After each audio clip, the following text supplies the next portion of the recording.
Hi, good afternoon. Welcome to the marketplace. Coming up this afternoon, inflation for February 2024 slows down to 23.2% as Eastern region once again records the highest inflation rate. Over a one-year period, that is between February 2023 and February 2024, prices of goods and services have gone up by 23.2%. Also coming up, Cocoa Board fears high temperatures as a result of climate change will badly affect the country's cocoa production target. Cocoa farms had been affected by the extremes of the weather conditions caused by El Nino, excessive rains and then excessive dryness, and definitely is going to affect production. Plus, Standard Chartered Bank's Future of Trade report projects a rapid double-digit growth for Ghana through 2035. A number of new developments are going on. You have pharmaceutical companies, you have manufacturers in tiles, in some packaging, products also, and also in some fast-moving consumer goods that can also be exported beyond the shores of Ghana. So all those opportunities are there for Ghanaian businesses to take advantage of. My name is Darryl Kwao. Details coming up.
Thanks for staying with us, everyone. First up, inflation for the month of February 2024 slowed down to 23.2% from 23.5% recorded in January 2024. The key drivers for the ease in inflation were alcoholic beverages, tobacco and narcotics, as well as restaurants and accommodation services.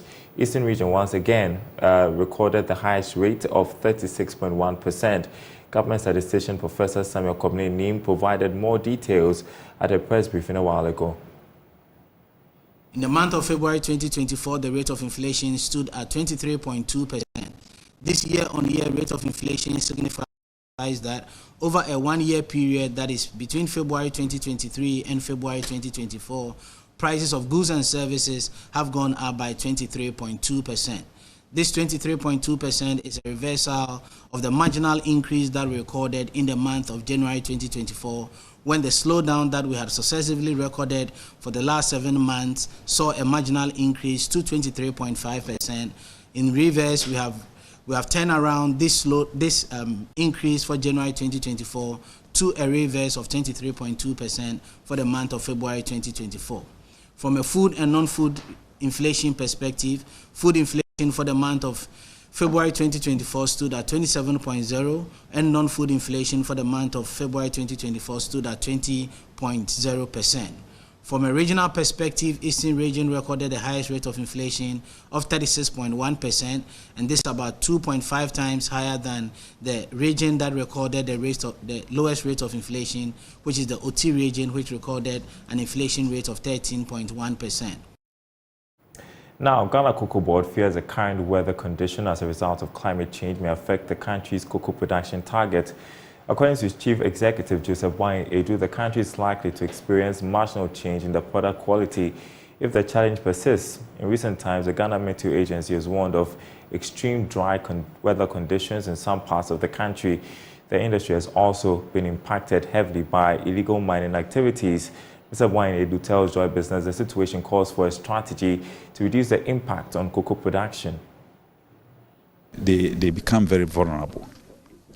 Cocoa doesn't lack too much rain.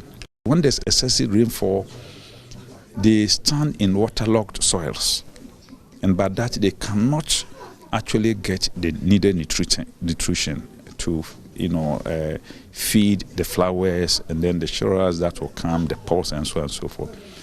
And that affected us. Then immediately the rains were over, the harmattan came in severely. And these are all the work of El Nino, and we have had one of the severest harmattans of recent times.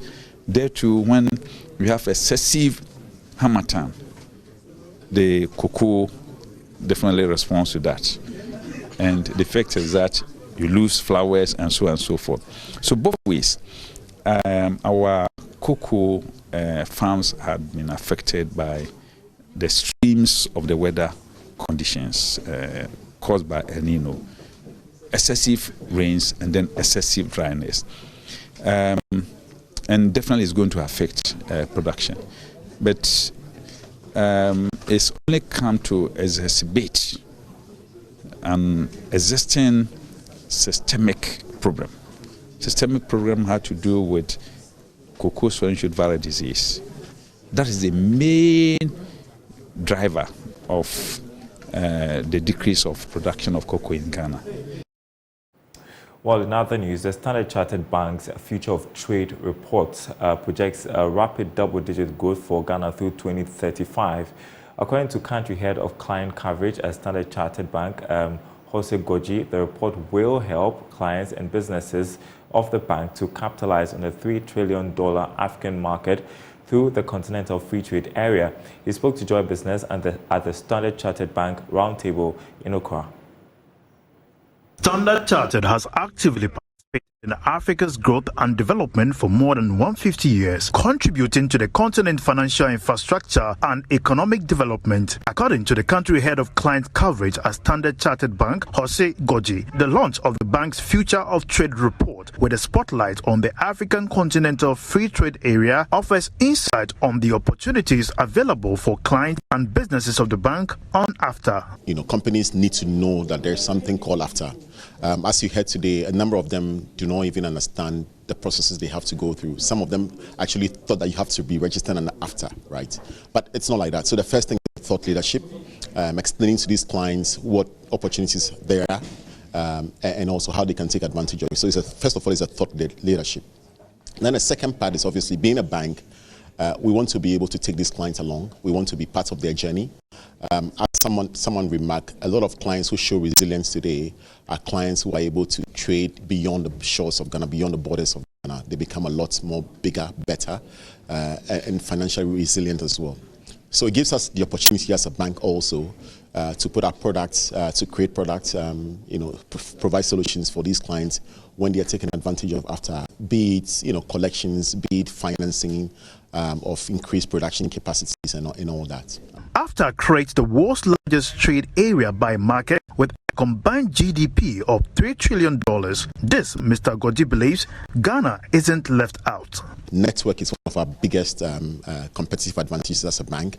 We link companies from other parts of the world into Africa, and also from Africa into other parts of the world as well. AfCFTA is quite unique because it is trade intra-Africa, right? We have a number of key advantages in Ghana, right? If you look at our agri-sector, for instance, agri-sector is growing. There are a lot of products that can be packaged from Ghana into other parts of Africa, for instance, right? If you look at our manufacturing sector, a number of the new developments are going on. You have pharmaceutical companies, you have manufacturers in tiles, in some packaging, products also, and also some consumer goods that can also be exported beyond the shores of Ghana. So all those opportunities are there for Ghanaian businesses to take advantage of. The Future of Trade report projects that Ghana's trade corridors with its Western African neighbors are expected to experience rapid double-digit growth through 2035. Now, Absa Bank Ghana says it will collaborate with key stakeholders within the SME space to aid in trade facilitation for export. According to Marketing and Corporate Relations Director at Absa Bank Ghana, Nana Esilfua Tamaklo, the move is to intensify efforts geared towards building the capacity of small and medium-scale enterprises. She was speaking at a media briefing on the launch of Absa Bank's new brand repositioning. Absa Bank Ghana says its repositioned brand to the market signals a shift to being a more deliberate, customer-centric business with the new brand promise of Your Story Matters.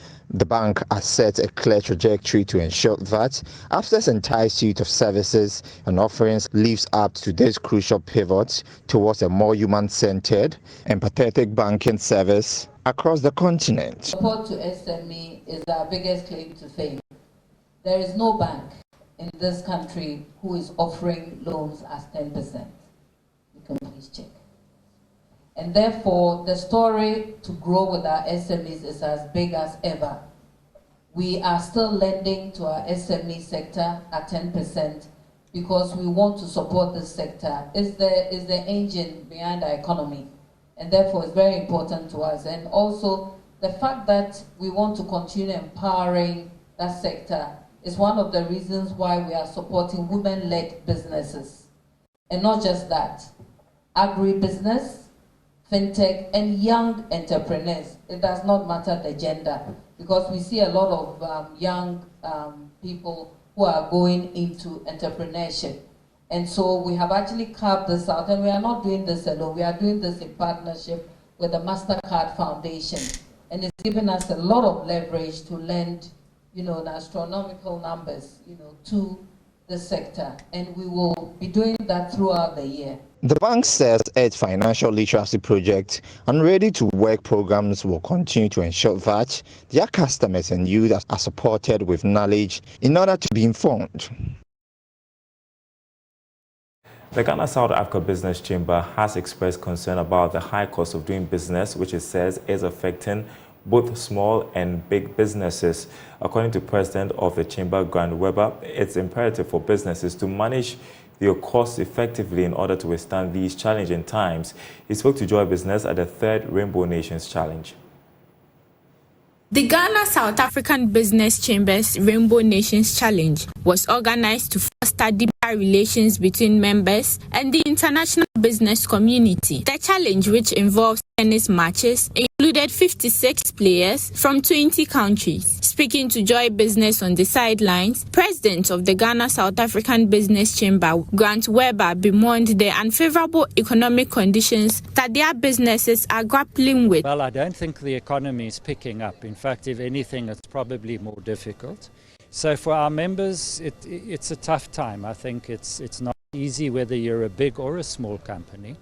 And that's another reason why we do have these networking events, is to make sure that we give our members as much opportunity for outreach with the other international businesses here in Ghana. You've got to be resilient at the moment. It's obvious that you've got to have your costs under control until such time as sales, you're able to generate more sales. So if you're very disciplined and organized, look after your cash flow, really cherish your customers, and maybe even have a regional approach where you use Ghana as the springboard to the countries around here. And I think if you can get that right and you're selling the right product or service, you're able to get through this difficult time. Vice President of the Chamber, Chris Everett, said the challenge presents members with the opportunity to exercise and ensure their general well-being. We moved over. It's a time of COVID that made everybody more conscious to be healthy as well. So we started to play tennis, and we started to do it on a small scale, and then we ended up in the first year with a perfect amount of 56 players with 22 nationalities. And now that we are in the 3rd one consecutively with 56 players, we have more ladies as well. We've got 9 ladies on this team as well. We are very proud of them to be part of them as well. I perceive it as an excellent springboard for men and women in business, diplomatic environment, to be healthy and to get connected with others. The Ghana South African Business Chamber consists of members members from the mining, trade, financial services, real estate, and energy sectors respectively. Now, the Ghana International Investment Trade and Finance Conference, GITFIC, has inaugurated the student club of the GITFIC Africa Continental Free Trade Area with the hope of realizing the full implementation of AfCFTA. The chapter at the Kwame Nkrumah University of Science and Technology would deepen the understanding of young people on AfCFTA and its implications for Africa's economic landscape. The effort will promote active engagement in discussions and initiatives related to trade, entrepreneurship, development, and sustainable growth.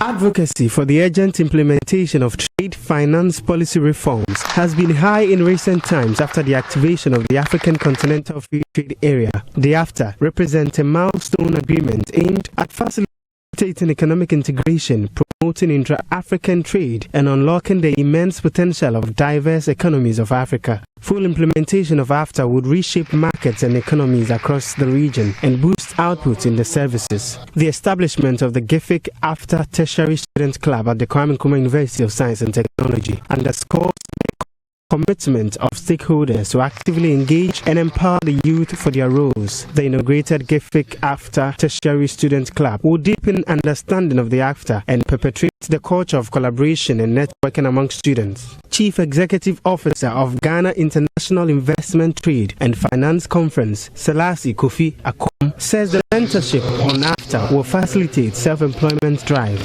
The AfCFTA not only facilitates the movement of goods and services, but also creates a conducive environment for entrepreneurship to thrive. By providing mentorship, we aim to inspire and empower students to harness their creativity and entrepreneurial spirit to drive positive change and create sustainable impact in their various communities. Lastly, our club seeks to promote active engagement in discussions and initiatives related to trade, development, and sustainable growth. We believe that by encouraging dialogue, debate, and critical thinking, we can contribute to shaping policies and frameworks that are inclusive, equitable, and beneficial to our stakeholders. The event followed a public lecture on the theme, Empowering the University Community with AfCFTA Vision. Chairman of the GITFIC AfCFTA Tertiary Student Club and Managing Director of the Bulk Oil Storage and Transportation Company, Edwin Alfred Provincial, is encouraging members of the club to tap into the opportunities. As members of the GITFIC AfCFTA Club, you have the unique privilege of being at the forefront of a movement that seeks to redefine the future of Africa's economic destiny. I encourage you to actively participate in club activities, engage in meaningful dialogue, and leverage your skills and talents to contribute to the club's mission and objectives. By becoming a member of our club, you gain access to a wealth of resources, networking opportunities, and platforms for personal and professional growth. The executives of the new GITFIC AfCFTA KNUST Chapter Club were sworn into office. Reporting for JoyNews, Clinton. And you're watching The Marketplace. Time to talk tech. Joining me on Zoom is lead for Eyes of Africa, Henry Kobler. He's been busy the past few days, and there's plenty to talk about this afternoon. Good to have you on the program, Henry. First off, we want to talk about agriculture and how going digital can help boost the fortunes of the sector. Tell us about it. Thank you very much, Daryl. So, this week there was an event called SIPA Bakra, which had generally been pushing quite a number of agricultural businesses to Germany and also trying to establish them here in Ghana. And so over the week, I think that the summit was focused on women in agriculture.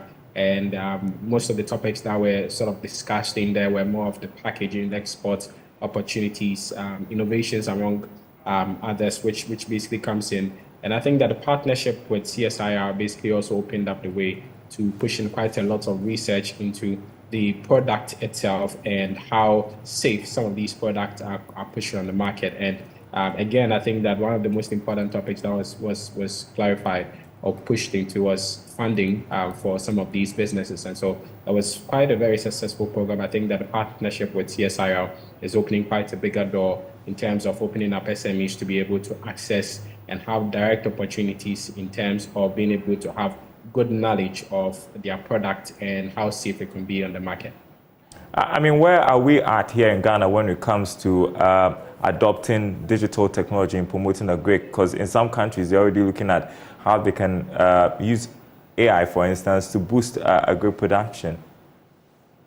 Yes, I think that most of the discussions also hovered around that, but you could then realize that the funding opportunities that is able to aid some of these research and implementation of some of these technologies is sort of not available. But I think that there's been that part where there seemed to be a clarification platform where they could always come together. I think CIPA basically had been trying to move most of these companies into Germany to sort of experience and see how general machineries and technologies are basically deployed onto the agricultural field. So we might not necessarily be there. I think that we're having quite a number of agribusiness incubators also starting to look out and fund some of these innovative ideas that could come in. I think that the agricultural sector could just be taking more advantage of that. But I think that when it comes down to general IT, when it comes down to agriculture, I think that we're starting to have most of those deployments on our fields. All right. There was also the FinTech Awards ceremony over the weekend. What were the highlights of that ceremony? So the FinTech Award has been running. This is the 3rd edition. And so it was quite interesting to see how the organizers put together almost quite a number of categories. And again, to also understand that there's been quite a number of FinTech community and startups coming up strongly to sort of partner with most of the banks and also run directly on the fields. You would realize that one of the companies that had quite a number of the awards, Broad Spectrum, had quite a number of products on their list, and it was more interesting to know how they're sort of handling payment systems up north. And so it was sort of groundbreaking to understand how the operations is starting to bear benefit and also to gain such recognition. I think that there was a Lifetime Achievement Award that went to the CEO of GIPS, Mr. Hachihesi, and that was amazing for me because he's done quite a good work when it comes down to, activities when it comes within GIPS, right from eSwish, being able to implement interoperability and all of that. I think that he's quite achieved a remarkable award in that sense, and he deserves it in that regard. But I think that quite a number of fintechs are coming up. I'm actually very happy looking at more of the collaboration between fintech communities and the banking sector and how they sort of impacting. And again, not just connecting with the banks, but also putting together product in terms of, let's say, insurance, in terms of agriculture. Quite a number of innovative ideas coming from the fintech community to solve problems in these sectors. And I think that it's a remarkable feat to check out. Well, the theme for that event was balancing innovation and compliance and creating a digital economy. So sort of striking a balance between innovation and compliance. And you get the sense that firms in that space were highlighting challenges posed by the evolving regulatory framework. Tell us about the discussions that went on concerning the theme and what the way forward is really. Yeah, so I think that there was quite a good part where there was a debate where there was that conversation that had gone on. And again, I was very happy to actually cite Bank of Ghana being very present at that event. And because, again, when the regulator is in and sort of pushing in some level of compliance methods to some of these startups that generally might not even have all the innovation and the mindset to run these companies, I think that it makes a very good sense to understand that the conversations that had gone in there relatively had looked at how some of these compliance methods could be applied. And I think the Bank of Ghana is doing quite a great job because I realized that they had already released the sandbox, which is supposed to aid most of these startups to go through regulatory requirements and also to be very compliant to most of the regulations that are available and could also now operate in a very safe space and guide our economy. And so I'm very happy about that. But I could actually just push it into it that Bank of Ghana, again, is in partnership with DBG to organize an upcoming conference, which is the 3I Africa Summit, which generally is pushing some level of convergence between finance, innovation, impact. And it's very interesting to know how that is going to come in with quite a lot of stakeholders and governors all over Africa coming together. And so there could be that synergy where lots of conversations are going to come in to understand how this same compliance could help most of these fintechs and banking systems deploy some level of innovation, have some level of investment, and pushing some impact to the economy. Okay, and finally, I want us to talk about the National Dialogue on Cybersecurity organized by JoyNews. You were there, I heard your question at the event. What were your takeaways? Good. I mean, when we start having conversations of cybersecurity, personally, I get excited because there's several times where we build solutions for clients. And when you talk about security, it's actually the last thing they really want to talk about. Most of the people that would want solutions in terms of innovation and the technological sector are generally looking at the interface, how nice the interface is and engaging, but they are really forgetting much about the security. And so my takeaway really from this generally gives me some level of hope. I mean, NIA had proven to give us some level of assurance that they're putting all the systems in place. And that's the start when it comes down to privacy policies as regard citizenry and the data. And so getting a government agency to giving us that assurance gives me that clarification that there's a lot that's been done, especially looking at the act that's been thrown out there. Right. And again, I mean, Cyber Security Authority also given some level of licensing to, professionals that are within the cybersecurity space, give some level of assurance that they are going to be quite experts that are going to be professional on the field and can have some level of monitoring point. But I think that seeing the nursing and the educational sector also having some level of interest in there gives a good platform to sort of have more dialogues in terms of the security of data and security of the citizenry directly as well. All right. Thank you so much, Henry Kobler. I appreciate your thoughts and insights. And that's The Marketplace. My name is Daryl Kwao. We leave you with our Money Lab episode for today.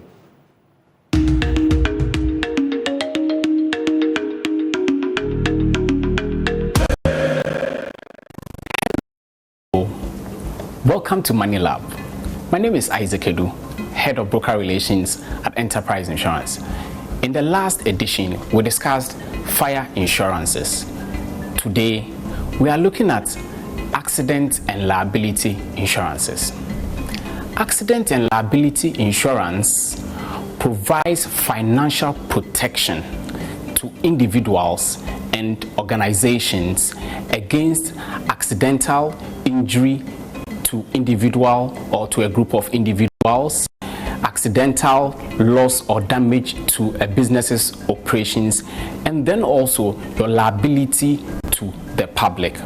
Typically, the accident and liability insurance could include the workman's compensation insurance, which covers the liability of employers, public liability, goods in transit, where damage to your goods in transit is also covered, and also the infidelity of your employees.